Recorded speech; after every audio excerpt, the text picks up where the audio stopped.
As the whole sporting world falls into line and appears to be collectively doing everything humanly possible to contain this hideous coronavirus, one major US sport is still playing silly buggers. Dana White, head honcho of the UFC, is refusing to acknowledge the global catastrophe facing the planet and insists that his showcase will carry on regardless. At the time of writing, Mr. White, quote, remains confident of securing an alternative venue for Khabib versus Ferguson, unquote, aka UFC 249. The next 3 events have been postponed or cancelled.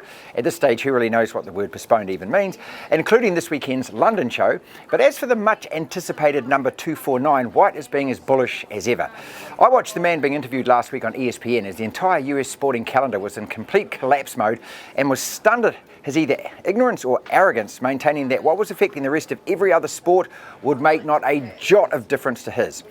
At the time, I thought his bravado might have been more act than fact, but alas, no. Even today, he's still quite happily out there making public statements determined to now move number 249 outside the country if necessary.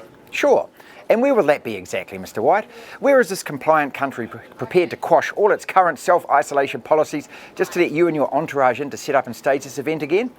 I hate to pour cold water over the man's plans, but look, you're living in fantasy land. The sheer scale and size of the production machine needed for a UFC event is on a scale that makes a late notice internal shift of venue virtually impossible to achieve, let alone up and moving the entire shebang to another country, gaining full immediate immigration clearances and overriding any local laws regarding restrictions around mass gatherings of people, etc, etc. I also wonder whether he's even considered the potential long-term damage being done to his sport amongst the casual or fringe observers watching this guy greedily trying to do what every other US sport has already accepted can't be done.